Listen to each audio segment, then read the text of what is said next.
Thank you, Jessica. Good evening, everyone. As Jessica mentioned earlier, I'm a senior policy specialist with the ESP Quality Department at NEA. And I'm really excited to help facilitate tonight's webinar on the importance of pronouncing student names correctly. I'm also really excited about the three amazing presenters that are here tonight to share their expertise and experiences with this important topic. Tonight, you're going to learn from Jahira Rodriguez, Wufa Safi Hassan, and Amberine Khan Baker. In a moment, each of them will share a little bit more about themselves. But first, I'm going to turn it over to Jahira to get us started. Thank you, Jenny. Today, we are here for one reason. And that reason is the importance of pronouncing our students' name correctly and the importance of it. The importance of pronouncing our students' name correctly is often overlooked. And this section will discuss the importance of pronouncing our students' name properly, the impact that can have on your students through their life, some strategy and techniques that you can master so it can help you to say their name properly. Next slide. So while we have our time together today, we're going to all three introduce ourselves.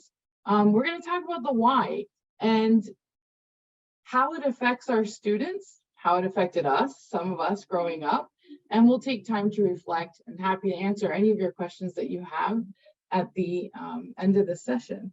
But before we do that, we want to start with our activator. So Amberine, take it away.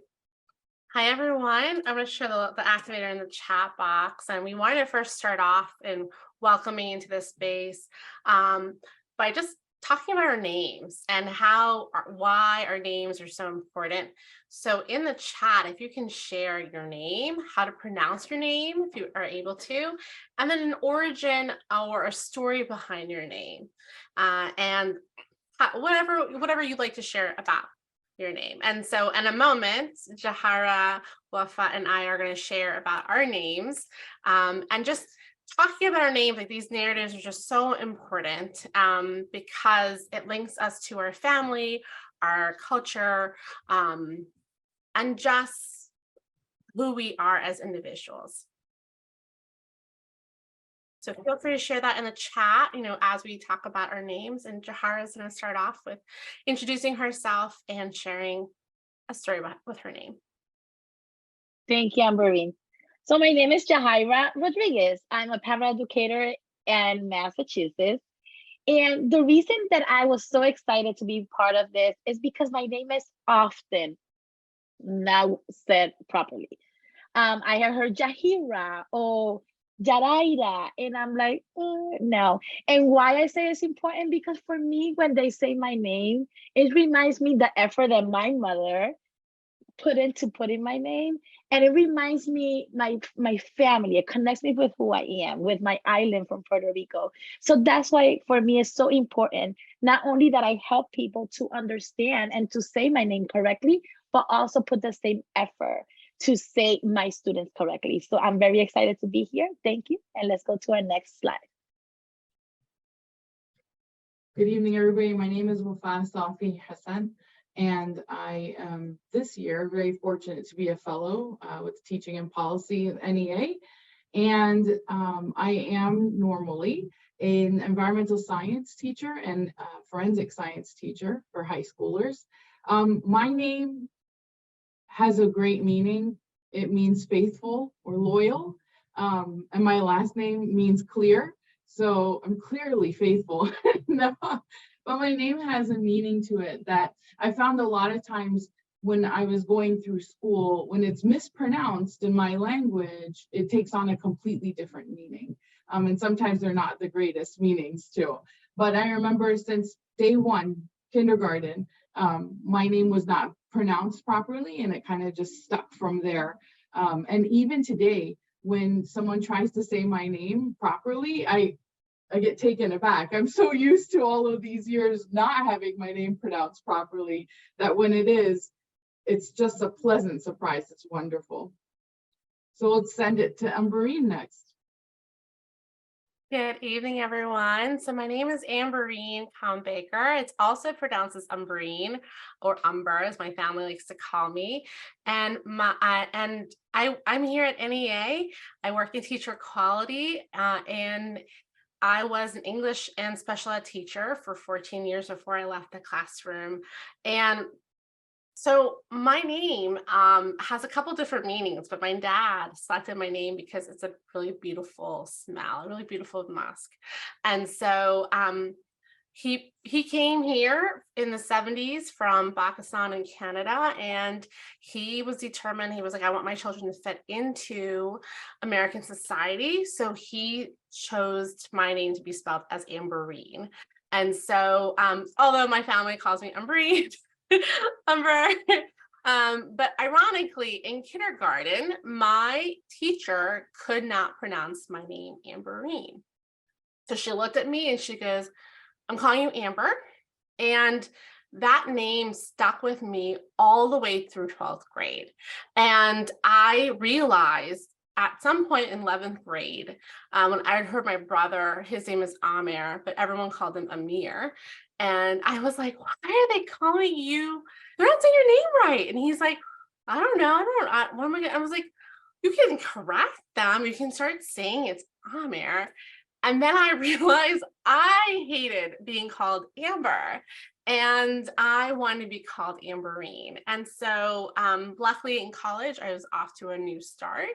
But I realized that that was a piece of my identity that was denied. And so it was just really important to me that I pronounce my students' names correctly and that my name is, recognized correctly. So if we go to the next slide, before we start this video, before I go on to my portion of this, I wanted to look at this video and see what some students say and the impact that it's had on them. You know that saying, hearing it from the mouths of babes. So I wanted to go ahead and play this video and then we'll discuss right after that.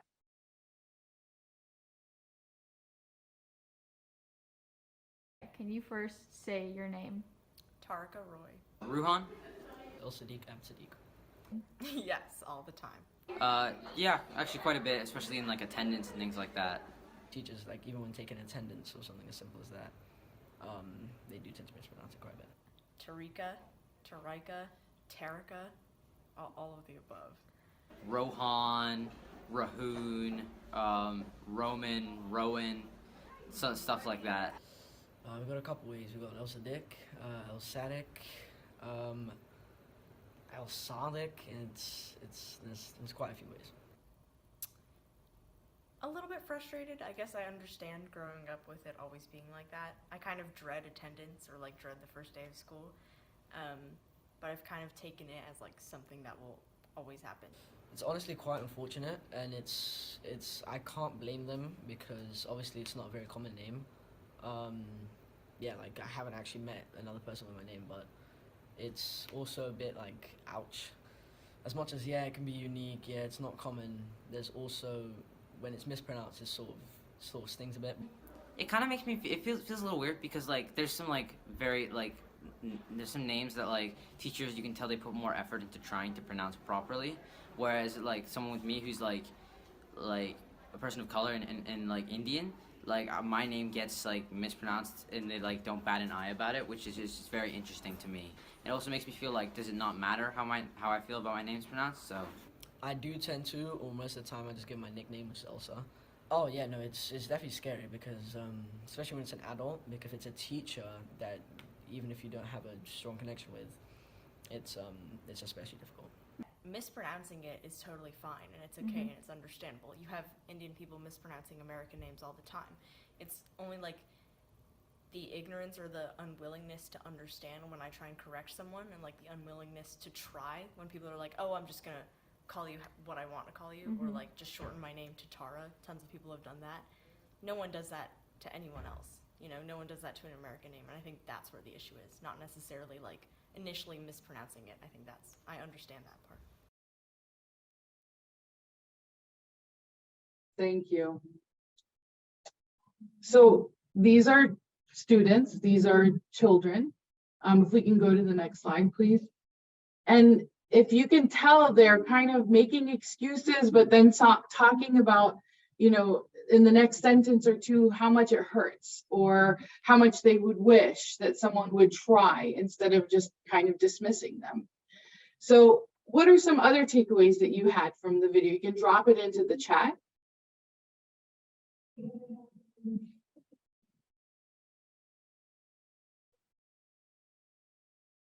Yeah, taking pride in pronouncing someone's name correctly, absolutely. Yep, so this person saying, if I happen to miss, I ask them and I try to remember, do you think it's, you know, respectful name? So yeah, absolutely. We're going to be talking about that here as we go along. So I wanted to share with you what the research says. There's a lot of research actually that's out there. When we mispronounce our students' names, especially in that K through 12, you know, actually the K through 3, that's like the most formative years for children. They typically are reporting to us that they have this really ashamed feeling of who they are. And I remember going through that myself. And I invite the rest of the panelists in here to jump in anytime here if you want to share with any of these points. That ashamed feeling and carrying that all along, that othering, that otherness, you know, that not belonging, that feeling sometimes psychologically not safe. I'm not accepted here. Shutting down. A lot of times our students will shut down when it comes to their identity. And that instead of feeling proud of who you are and where you come from, there's that sense of shame of their culture, of their parents, of the, you know, the people who made them to be who they are, who took care of them for all of their lives. That sense of shame is there. And I remember also feeling that same way on a lot of levels. And it took me a long time to get to the point of where I was just like, you know what? And that was a struggle. This is me. This is who I am. I have to embrace who I am and be proud of who I am. But how many people don't get to that point? And how many of our students don't feel safe or feel confident enough to correct us when we are mispronouncing their names? If we can go to the next slide. Jahira is going to take this with culture, the connection to culture and family. Thank you, Wafa. Just to add a little bit about it, I know that we have been using a lot the word teacher, and because we're talking about how words matters, we also want to be very, very conscious that we use the word educator, because this is for ESPs, and we want to make sure that all educators feel welcome and they feel that they a sense of belonging as well. I'm going to talk about culture, and this is one of the things that I'm very excited about my name. I didn't explain it at the beginning, but my name came from a telenovela. And for those who are Hispanic know that we, or my family, watch a lot of telenovelas. And it was just like this woman in this telenovela, and my mom said, this is the daughter that I'm going to have. She's going to be powerful, she's going to be strong, and all that things that she saw in that character, saw in the little girl that she was going to have. Our names are an incredibly important part of our identity. They carry a deep personal, cultural, familiar, and historical connections. For me, when they say my name properly, Jahira, it reminds me in the Sundays being at my grandmother's house with my uncles and my aunts, and hearing my name being called, either because I was doing a good thing or I was misbehaving, but my name was being called. And it reminds me of those memories that I have with my family. They also give us a sense of who we are, the community that we have belonged, and our place in the world. Just as Wafa was mentioning, is part of our culture and makes us feel that we belong, that it matters. Our names and the right pronunciation connects us to memories with our families, communities, and friends. So I had an experiment with one of my students, and I'm like, oh I really want to learn your name. And can you tell me what's your name? And he told me, do you want my Vietnamese name or my American name? And I was like, you have two names? And they're like, no, miss, because my name is so difficult. And I said, it doesn't matter how difficult it is. I want to learn it. Tell me, show me. And we did it fun. I said, every time I mispronounce your name, I will give you a candy. And he liked it. And I learned it. And I was very proud at the end because I was able to say his name. And he saw and his face changed where he like, you said it right, miss. That was the right pronunciation. And it makes me excited because it showed that I was also interested in him as an individual, not only as part of my group of students, but him as an individual. Next slide, please. Importance of pronouns. That's another thing that we have taught. We live in a time where our students are very vocal and are very excited to share their pronunciation and their pronouns. As educators, we have a responsibility, an obligation to make sure that if a child comes to you and say, my pronouns are she and her, it doesn't matter what you think about, it's how that student is telling you. So this child is coming to you, making sure that you build that relationship and making sure that we not only pronounce their name properly, but use the pronouns that they want to be used. That creates connection, it shows respect, and it creates safe and welcoming environments to our students. This will be, I remember hearing that this other people have a bigger webinar about pronouns, and maybe that can be our next one. But I want us to connect to think about how it fosters also opportunities of connection. If we're doing something wrong, please be able and humble enough to say to a student, I apologize, I didn't know how to say it, please help me. Because just as we educate our students educate us constantly. And we should be able to create those spaces for them to feel welcome. Thank you. And next, we're just going to share, Jahira, Wafat, and I are just going to share strategies on pronouncing our students' names. Jessica, if you don't mind going to the next slide. And I'll just share a little bit. Jahira mentioned about like connecting our names to culture and family. And it's my younger son, his name is Aleem, and it's that A, it's really pronounced like U. And same with my older son, he has and he gets really upset sometimes when substitute teachers or his friends or you know, like mispronounce his name. And I've been trying to work with him on, okay, what are some strategies, you know, how do you reinforce, you know, pronouncing your name correctly? And so, but Aleem, I named him after my grandfather, and my grandfather was my other you know, a father figure to me in my life, and taught me how to be resilient, how to overcome a lot of my childhood trauma. And so that's one reason why I named my son after him. And so that is so important because I feel my grandfather's presence with my son. And so like making sure we say names correctly, we're honoring the family of the child and the memories associated. And so just another reason to really think about why it's important to pronounce students' names correctly. So one strategy I use, teaching high school English and special ed, I had 150 students. And so the first week of school, not only was I super exhausted, but it's really challenging for me to remember names and pronounce names. I'm also dyslexic, and I grew up with multiple languages in my house. And so way I pronounce words are sometimes just different. And I do struggle with it. And I'm open about it with my students up front. And I tell them that. And then, you know, as an English teacher, like, it's just, you know, students pick up like, oh, you mispronounced that word, Miss Khan. It's like, yes.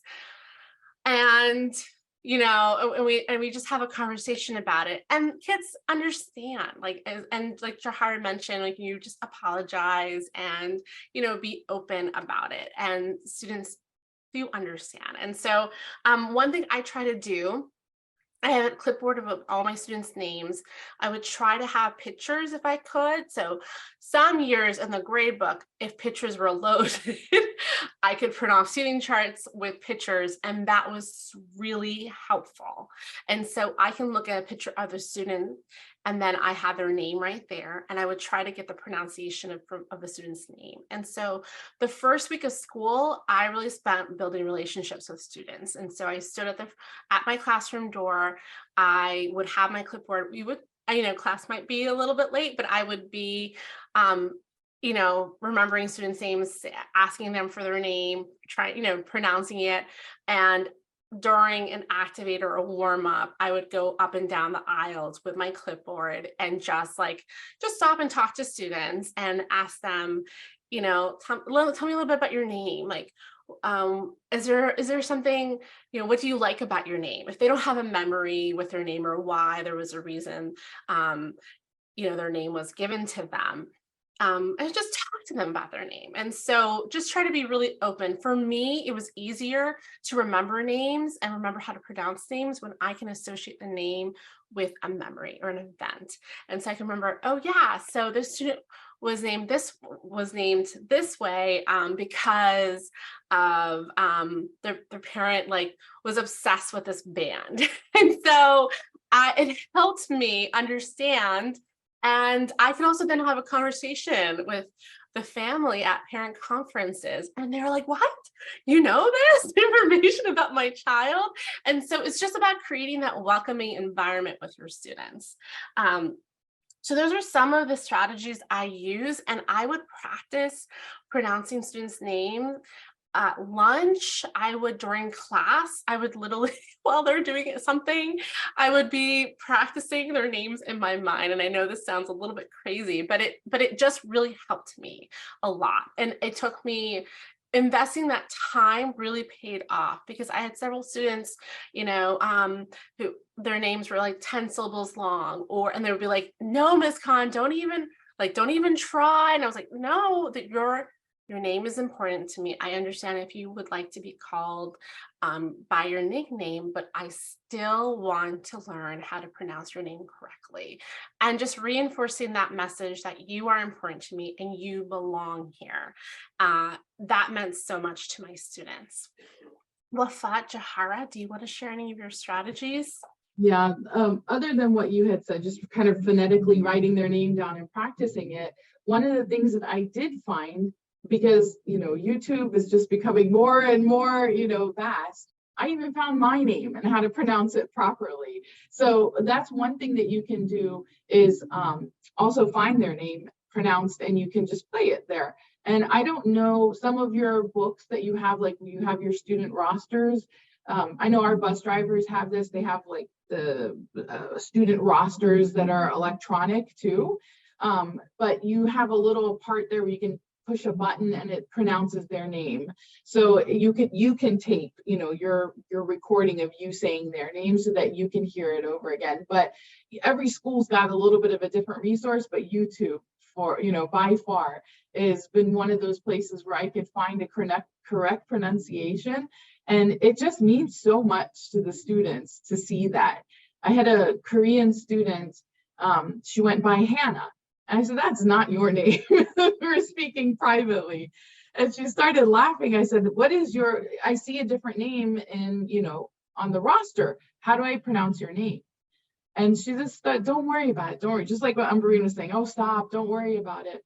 But I kept going and I kept trying. And then that started to get the other students and even some of the other, staff members around us to try to pronounce her name properly. So you're the first teacher in this country. You're the first person in this whole building, in this whole, my time here, that's ever tried to pronounce my name. And it meant the world to her. She had tears in her eyes and she said, thank you, even though you still don't have it. Which I was reminded, I still struggled, but it meant so much to me that you tried. So, YouTube. Another thing that I would like to add is also don't give up. Don't show them that you give up, because the more you try, even though if at the end you didn't do it and you didn't said it correctly, for them to know that you were still there, that you wanted to try, that you worked very hard and you didn't give up is very important for our students. I myself, as a para-educator, I also can ask the bus drivers, because they're the first educators my students are seeing. And I can say, do you know the name of, who? And then, oh, it's this way. It's like, oh, I said it this way. But, invest in your coworkers. Everybody should try to do this. Everybody, because then the student feels that, wow, they're really, really trying. One of the things that I use is other students. So I, right now, allow other students to do the attendance because they know their friends. They've been with them for years. I'm just meeting them now. So when I hear, I was like, oh, okay, so I was saying it wrong. So, but and then make things fun. Make things fun. Like when you play games in your room, when you're doing any kind of thing, tell the student, okay, who's gonna say it now, and let them put their hand up. But one of the biggest thing that I want us to have in mind and take this, do not give up on saying the name correctly. Because if when you do that, and I think like if we go back to the videos, you can see the kids was like, yeah, nobody said it correctly, but you can see how their facial expression was like, I wish somebody invest in saying my name correctly. So don't give up. Find people that absolutely, you know, your coworkers.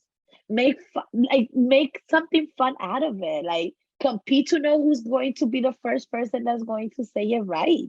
Like we're educators. We have great imagination. But most important, do not give up because that child with that name connects them to something bigger that sometimes we don't know. So that would be my part. Thank you. Absolutely, yes. Please don't give up. So one of the things that we had on another slide, it's the what not to do. Mhm. Is that there? It's the next one over, Okay. Jeff. There. So a couple of things not to do, please. You really will hurt their heart. I still feel some of that pain from when I went through it as a kid. Please try to not attempt to say their names. Like I would get this all the time. It's like they call the names, it's all fluid, right? They're reading everybody's names off and stuff. Then they get to mine, they're like, oh, you're here, right? I wouldn't even acknowledge my name or even try to say my name. So please don't do that. Try to at least say their name, or say, hey, can you help me with your name? Such a beautiful name, you know, or can you help me with this? Please try not to make comments about how difficult it is to say their names. They already feel like they don't belong or that they're not like everybody else, or you know, they're inconveniencing the adult that they're dealing with. So please try not to make comments about how difficult their name is or create nicknames. My kindergarten teacher, I was very proud of my name. You know, I grew up speaking Arabic and English, and my name is Wafat. And when I stuck my hand out to shake hands with her, she said, we'll call you Wafa from now on. And that was it. It stuck. Or, you know, a kid who has the name Muhammad, we'll call you Mo. You know, there's some of the classic ways of shortening names. Please don't create nicknames for them unless they say, you know, I want you to call me this. Please don't do that for them or make jokes about their name. And as Jahira said, please don't give up.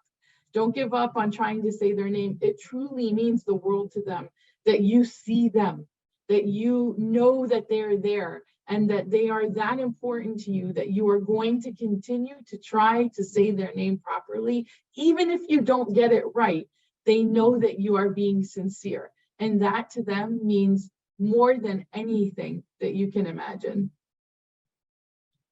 If we can go to the next slide, please. Oh, we're going to go back to the other slide. Back. Okay, well, but one thing I want to add, like what not to do. It's also hard sometimes when you see your colleagues, when you see fellow educators making, you know, if they're making jokes or saying like, this name is so difficult. And I've heard this, like, why would you name your kid such a long name? And it's like, I always take a step back, like, and it's hard sometimes in the moment to address a situation like that, but just thinking of ways how, you know, if it's modeling the student's name, like, you know, and I'm always like, it was hard for me to practice the student's name, but I just kept trying. And so just also knowing the environment you're in, and just if you can try to keep modeling that is really, really helpful. Jahira, did you want to add anything? I was wondering if we can get some information about what kind of strategies others have used, and maybe we can discuss them. So for those who are here, for our participants, have you tried any of the strategies that we have talked, or you have any other one? What have been the outcome? I want to know if your students were excited, or what happened, and are there any other strategies that you would like to try, and how did it go? So I would like to just see what the participants are sharing with us.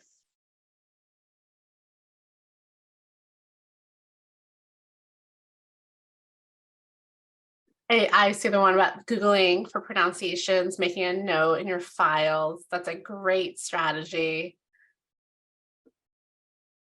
I also want to remind us, like, I have an accent because I'm Puerto Rican, so I'm bilingual. So, you know, it takes me a little bit also to, even the Americans' names, I'm like, okay, just help me out here because I have such a thick accent. So also have that in mind, right? When you're bilingual, you have a different language or you have an accent, to tell the child, I want to learn. It doesn't matter my accent. I'm not making excuses. Help me out, because being bilingual and speaking a different language also sometimes it's a little bit difficult, but not impossible.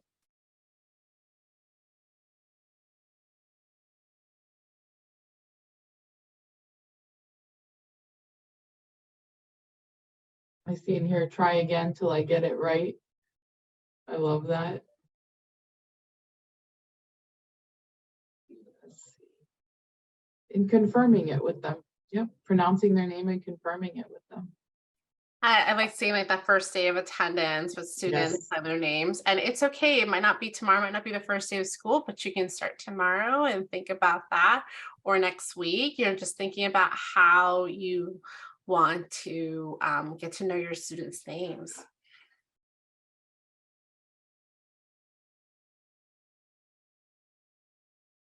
Yeah, the idea of asking their friends, building relationships, building intentional relationships with students, and writing down like how to pronounce their name. I've done that, like I put that down next to their name on my seating chart.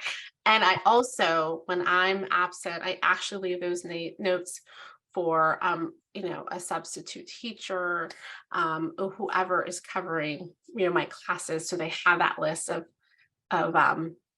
how to pronounce my students' names. Wafa, you were going to say something? Yeah, there was somebody who had mentioned asking the parents, and that means the world to the parents too, that someone is taking the time to really see their children. So I love that idea that was put in there, is asking the parents.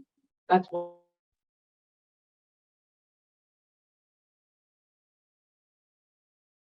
I like an idea that they say that they record the students saying the name, so they can work on that as well. I think it's amazing. Going with what Amberine was mentioning, when we're not at school, when we have a sub, I also remind them their pronouns. If a student had come to me and said, these are my pronouns and they're different, I make sure that I put them in, and that if they have they wish to be called a different name as well, that when I leave the attendance, I'm putting it in there, because it is absolutely important for me that my kids feel safe even though I'm not in the classroom with them.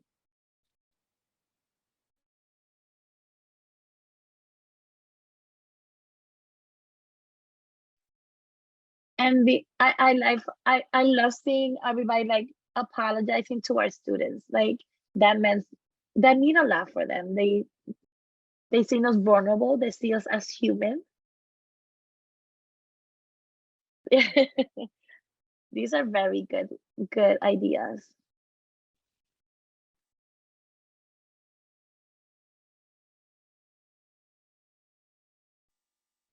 So I said that Joy looks like they frustrate themselves. It's okay, we're human, we're gonna frustrate ourselves. But the most important thing is that you continue and working and making sure that your continuous. We're gonna get frustrated, it's normal, right? Because you want to do it right. But the most beautiful thing is that you're not going to stop, that you're not going to give up. And I think that's very valuable. And it's okay to have that conversation with your students and say, I'm trying to, pronounce everyone's names, like just to be honest and upfront with your classes, with your students. They would they understand, they appreciate it. I love Alberta. There's a little girl on Head Start that tells me if I say their names wrong. I love how honest our students can be. My daughter, when she was in Montessori pre-K classroom, her teacher wrote to me and said, Jenna is not answering me when I call her name. So I didn't raise my children this way. What's going on? And I've never seen this in a child before. Of course, I have to give birth to this, but she says to me, I said, Jenna, Mama, what's going on? Why is your teacher saying that you don't answer? She does not say my name right. My name is Denna. Like she's saying it with her accent, the way she's a little kid. And I was shocked that a child can be that strong in her, in her conviction of saying her name properly, that she wouldn't even respond to the teacher. And I thought it was so funny. I'd never seen that in my life. And it just goes to show, like, when the teacher actually found out why, she started laughing. And then, the teacher assistant started laughing too, like, we've been saying it all along incorrectly. And so they talked to her. Okay, let's make a game of it. And they did. And she was so happy. And I never got another, note from class again about Jenna having an attitude about her teachers not saying her name properly. But it meant so much to her. And she was so young that I couldn't believe she could even say it, like what was bothering her, but she did. And it was wonderful to see how everyone, kind of gathered around her and helped her with that. But I just want to say, don't give up, because it's normal for us as humans to shut down. When we feel a little insecure or a little, oh gosh, I'm getting it wrong, that we just shut down. Push through that. When your students see you pushing through that discomfort, you grow and they grow too. So that's all I wanted to say of that part. I see that Lizzie Freeze is talking about singing, and I do that all the time because music is very easy to remember. So make a song about your student's name. I think that's a great idea. And sing around the hallways until you figure it out how to say it properly. That's a great idea. I like that. And Steve mentioned that it's also important you're working with, community members, family members, your colleagues, like to pronouncing their names correctly. In my son's nursery school, one of his teachers was trying to correct some of the other students pronouncing her name, because last year she went by a different name, and I was like, okay, I was asking her why, because there was two people with the same name. And so they asked her to change her name, for the students to call her. And she's also an educator of color. And so like that creates, that's not a very welcoming environment where you feel, like your identity is accepted and you have to change your name because there's someone else with your name. And so, and I can see the hurt when she talks about, and she's trying to correct the student's name, like, no, my name is that, and she says her name. And so just thinking about like our students, when they have to go by a different name, or they're forced to go by a different name because there's multiple students with the same name. And so, that can create harm. And so just thinking about that, something what not to do. But just as important is pronouncing your colleague's name. And so, it could be a good conversation to have at another like staff meeting or an activator, or just talking about our names and having those conversations. It's also a way of sort of changing the culture in a school or at your work site. Also start with your own name to open that kind of conversation. And I talk to my student, like, what's your name? I ask, Miss Rodriguez, but it's Jahira Rodriguez. And they're like, oh, Miss, that's a weird name. It's difficult. And I say, it is. But if you say it right, I'll give you 2 pieces of candy. I do everything with candy. that's how I roll. But you know, being vulnerable also to say my name is difficult, or my name, you know, a lot of people say it wrong, and you can start those conversations with your own. I saw, I said, like, with accents. One of my students asked me one time, they're so funny. They're like, Miss, what's your Spanish name? And I said, Jahira. And what's your English name? Jahira.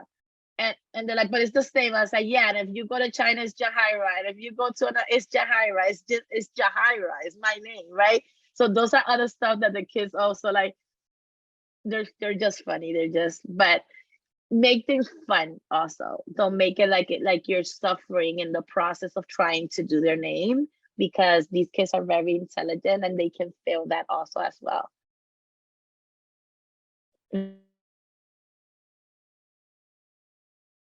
I love the candy idea too. I always have like a one of those Halloween buckets of candy, and I know everyone's got different opinions of that candy, but you know, I always kept like coins in my top drawer, so students needed something or whatever, you know, it's there, and it just creates that like you belong here, you're important to me. Just reinforcing those messages is really important for students. And oh, Jessica has a question in the chat. Does anyone have strategies that involve partnering with other educators in your school building to collectively pronounce a student's name correctly? Yeah, so feel free to add that into the chat. And then we have our exit activity as we're, you know, getting to close to the end of our hour together. We want to hear from you in the chat box. 3 things, you know, you learned today, 2 ways you want to use or apply what you've learned, and 1 question you still have, and we try to answer some of those questions. Jahira, Wafat, do you want to add anything? I wanted to answer to Jessica's strategies when it comes to coworkers and others. Use the times that you have either professional development or time that you guys can meet together, and make that part of your agenda is to discuss it, not only in your school, but this can also be union work, right? When you're in your union work, and if somebody is bilingual and you feel like you can't do your R's, get help from your friends, from your coworker, from your union friends, from your educators. Make it part of your agenda, either in professional development or any kind of meeting. Make that an important activity to do with your coworkers as well.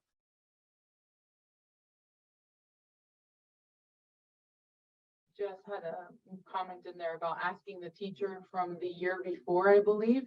And that's a great idea, but sometimes you might find that they've been mispronouncing it also. So then you kind of build that network too of, oh my goodness, I got to try this, you know, and so just working with each other.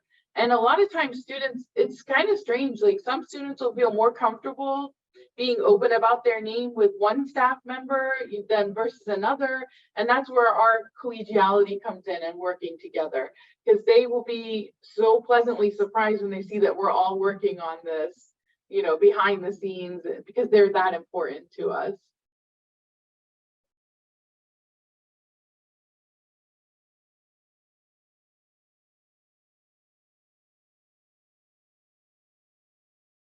I love all of the like reflections in the chat using YouTube. Yes, Barbie, I totally agree. I did not know that. So Wafat, thanks so much for sharing that strategy of using YouTube. She was showing me how to do that online the other day when we were preparing the webinar, and I was like, oh, this existed this entire time. So and I love that in the chat, like, you know, using don't give up. We keep seeing that, like, get to know stories, avoid giving students nicknames, and having students introduce themselves. That's a great idea. I love the story behind a name.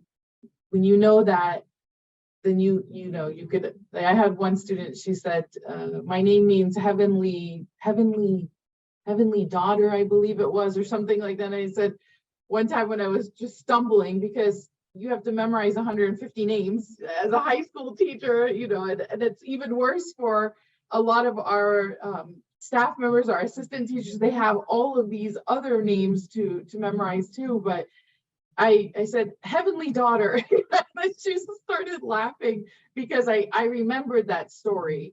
And it was just something that I've known the student for 2 years at this point.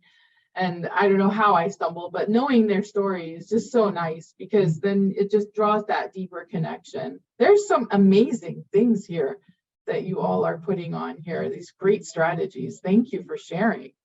I saw that that like under the video of the students' names like resonating with a lot of you, and that's so great. That video, when I was watching, I was like, oh wow, that was me growing up.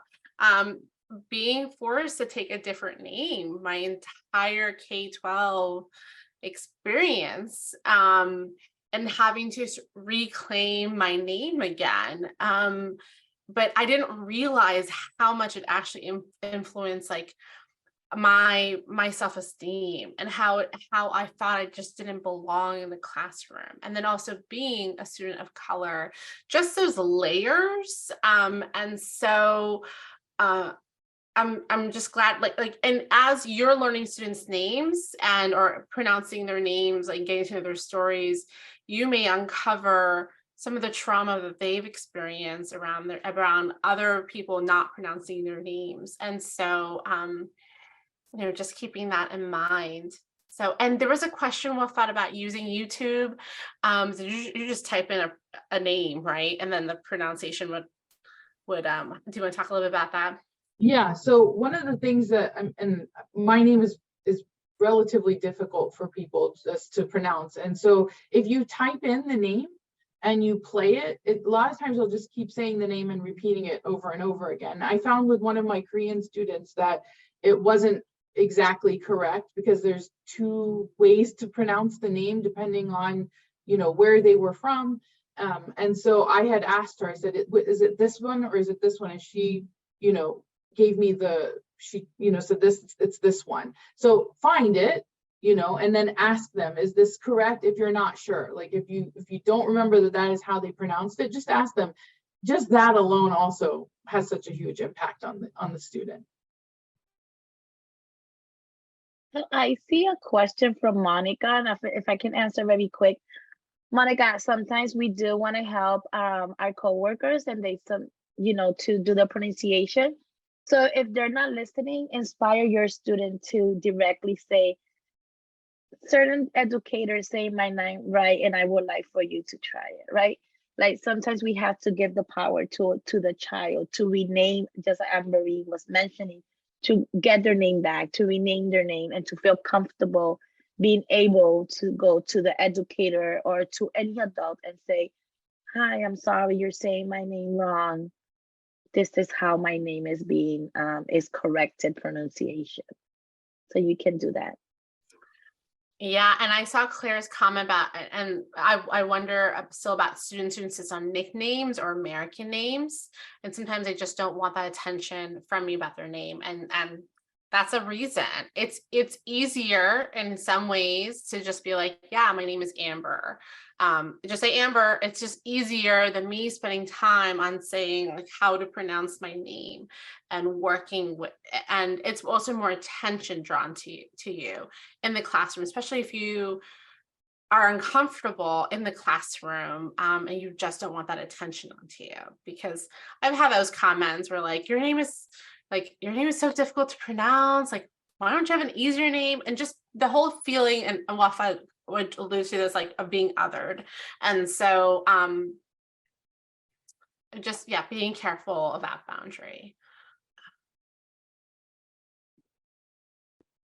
And there's a couple of questions, Jenny, there's a couple of questions you're mentioning.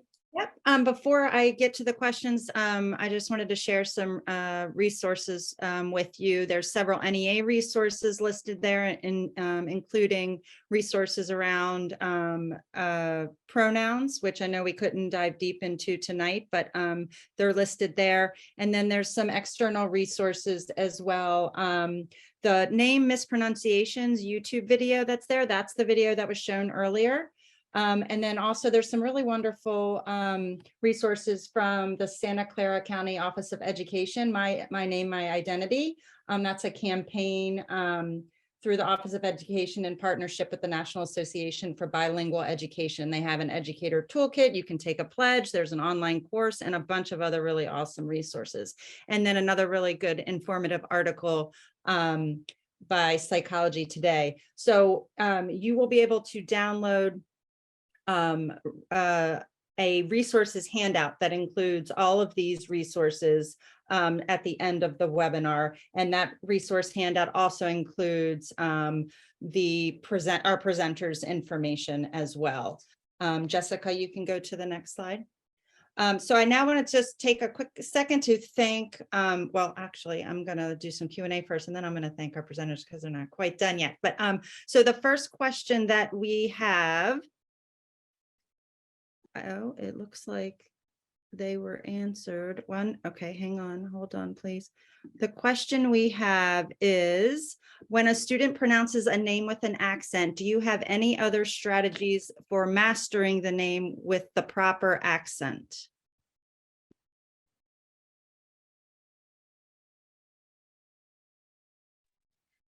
That's a great question. And I never thought about it, which is very interesting. But I think that even expressing it, I said, you know, think about yourself, right? As the educator. And when you hear the name, say, can you repeat that to me? And then try to say it yourself without the accent. You don't need the accent, but make sure that when you're saying it back, say, does that sound like your name? Is that how I should be saying it?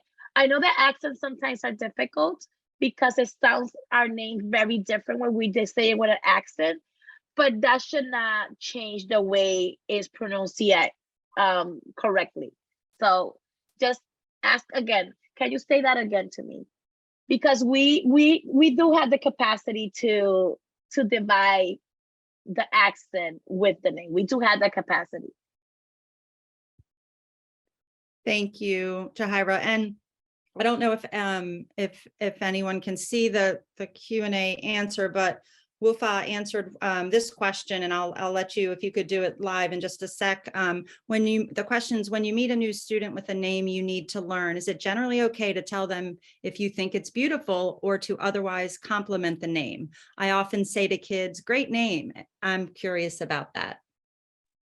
Yeah, it's absolutely fine to say it's such a beautiful name. You know, that's because they're so used to not hearing that or feeling that their name is an inconvenience. By saying something like that, you're welcoming them even more. And then you start in with trying to learn their name and pronounce it properly too. Just means the world to them. And one thing I always try to say thank you for sharing your story with me. And if you don't get a chance at the moment, you can always write a little note and give it to the student. And I've had a student kept that note. I didn't realize it. I was trying to, the first week of school, trying to like learn names and all of that. And I didn't get a chance to like follow up with a couple of students who share their stories because the bell rang and got a good class.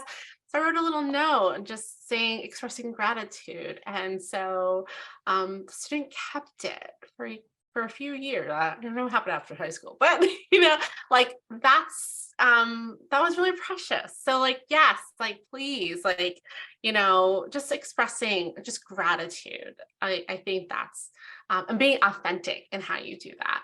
Because it's easy, like, oh, that's a pretty name. It's like, oh, okay.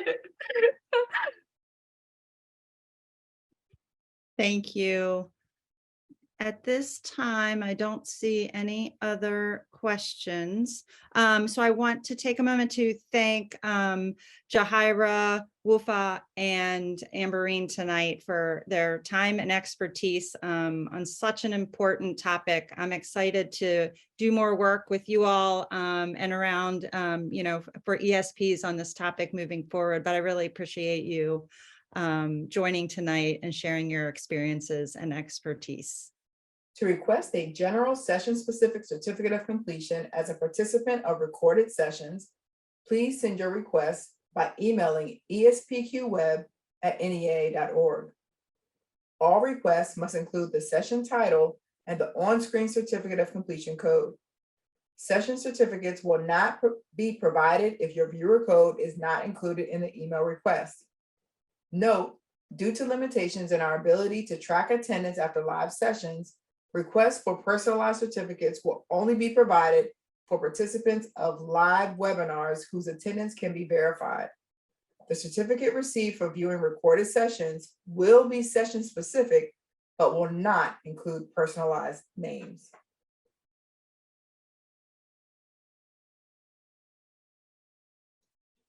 On behalf of the Center for Professional Excellence in Student Learning's NEA ESP Quality Department, I would like to once again thank our presenters for tonight's webinar presentation and thank all of you for your participation. Stay safe, stay healthy. Good night from the NEA ESP Quality Department.